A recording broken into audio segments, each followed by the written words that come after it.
समारोह में आज के मुख्य अतिथि द्वारा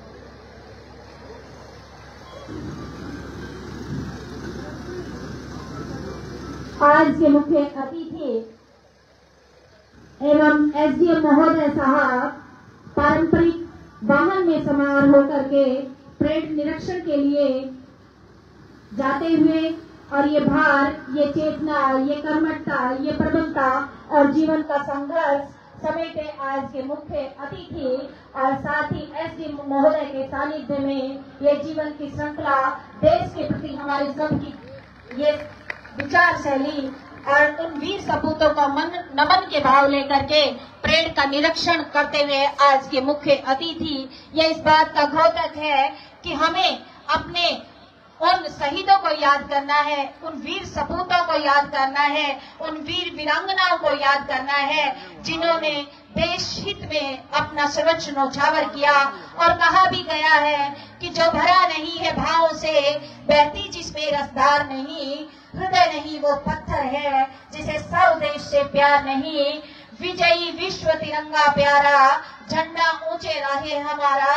इस तरह के भाव जब देश भक्तों में सदैव ही विद्यमान रहेंगे तब उस देश की तरफ कोई आंख उठाकर भी नहीं देख सकता। ये जो सेनानी है, ये जो सामने खड़ी टुकड़ियां के मुख्य अतिथि का हम दिल की गहराइयों से अभिनंदन करते हैं, स्वागत करते हैं। आपका साथ, आपका सहयोग इस नांगल चौधरी क्षेत्र के लिए और इस धरती के लिए बड़ा ही पावन अवसर है। आपका सहयोग, आपका साथ, आपका स्नेह सदैव ऐसे ही।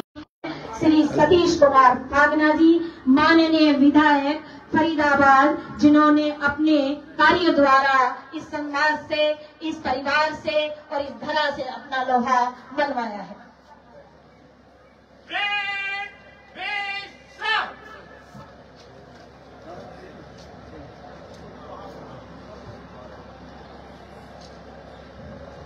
आज जैसा कि हम सबको विदित है, आज हमारे लिए बड़े गर्व एवं गौरव की बात है कि ऐसे मुख्य अतिथि को पाकर के हम कृतार्थ हुए हैं, आज जिन्होंने अपने भाव द्वारा, अपने कार्यशैली द्वारा हमें यहाँ विशेष एक सम्मान दिया है।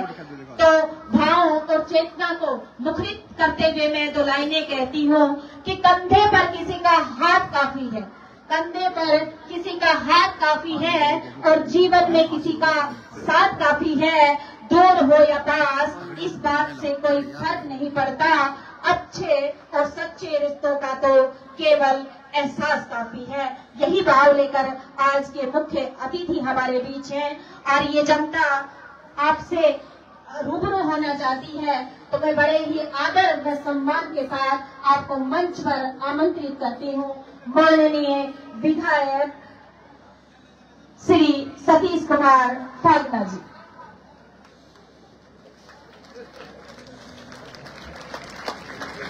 तालियों की गड़गड़ाहट के साथ आपकी उपस्थिति हमारे लिए बड़े ही गर्व एवं गौरव का विषय है।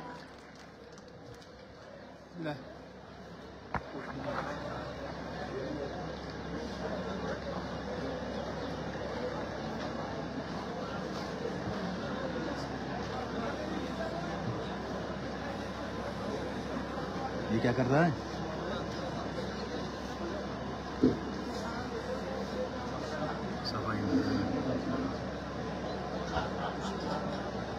भारत माता की, भारत माता की। आज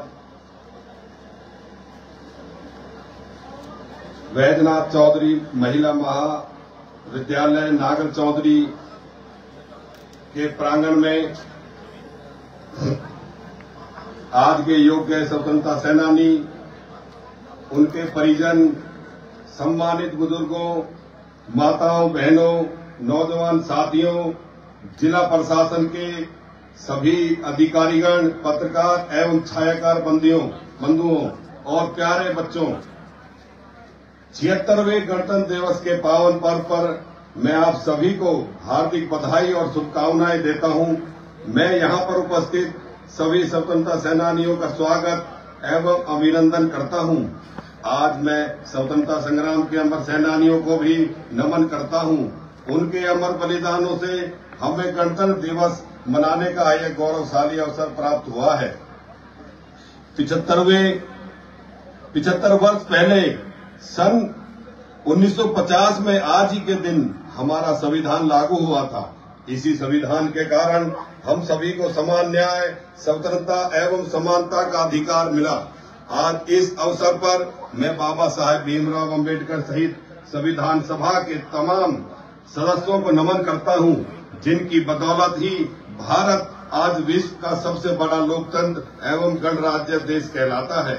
आज हम संविधान में दिए गए जिन हकों का इस्तेमाल करने का जो अधिकार आज देश में किसी अमीर को है, वही अधिकार एक गरीब व्यक्ति को भी है। हमारे संविधान में समाज के कमजोर वर्गों, पिछड़े लोगों और अनुसूचित जाति के लोगों के उत्थान के लिए जो व्यवस्थाएं की हैं, वह भी बाबा साहेब की देन है।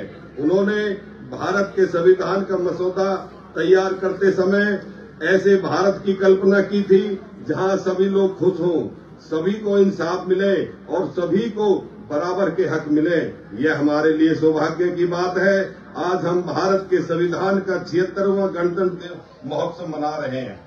पूरे देश में हमारा संविधान, हमारा अभियान कार्यक्रम चलाया जा रहा है। हाल ही में प्रदेश की राजधानी चंडीगढ़ सहित सभी जिला मुख्यालयों, शैक्षणिक संस्थानों में सामूहिक संविधान प्रस्तावना वाचन का आयोजन किया गया।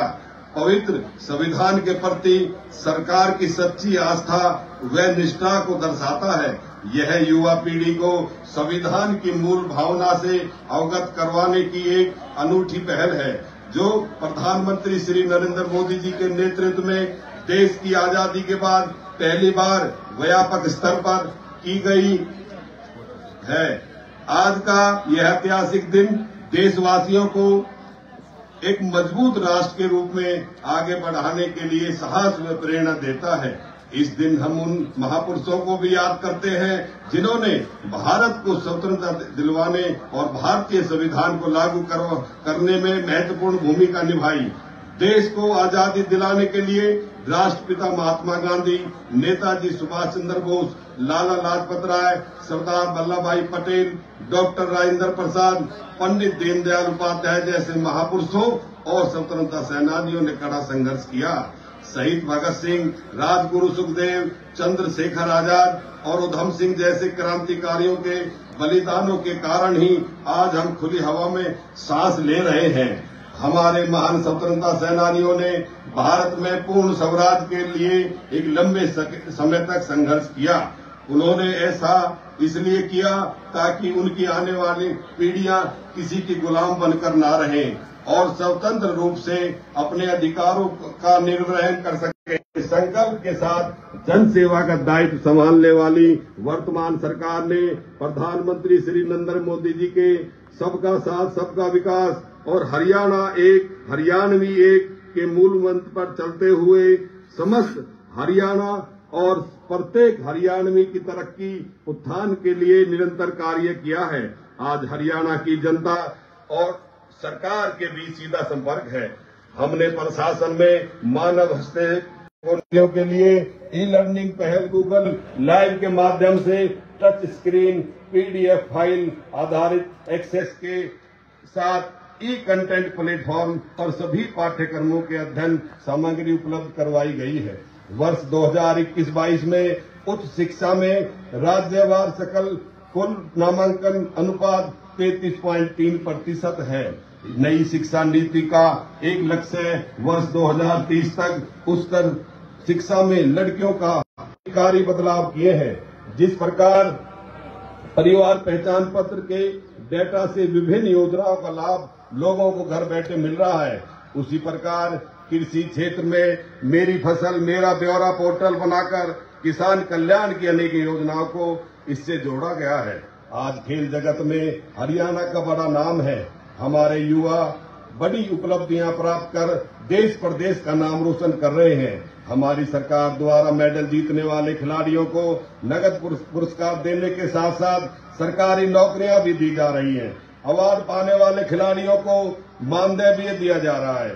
पेरिस ओलंपिक 2024 में हरियाणा के खिलाड़ियों ने देश का प्रतिनिधित्व किया, जिसमें भारत के 6 पदकों में से 5 का योगदान हरियाणा के खिलाड़ियों का है। इससे पहले टोक्यो ओलंपिक 2020 में हरियाणा के 30 खिलाड़ियों ने भाग लिया, जिसमें भारत द्वारा जीते गए 7 पदकों में से 4 पदक हरियाणा के खिलाड़ियों ने हासिल किए हैं। हमारे खिलाड़ी अंतर्राष्ट्रीय खेल प्रतियोगिताओं में लगातार पदक जीतकर हरियाणा का गौरव बढ़ा रहे हैं। हरियाणा खेलों का पावर हाउस बन चुका है। एशियाई खेलों में भी हरियाणा का प्रदर्शन शानदार रहा। हांगजो एशियाई खेल 2022 में भारत ने 111 पदक जीते, जिसमें 28 पदकों का योगदान हरियाणा के खिलाड़ियों का था। राष्ट्रमंडल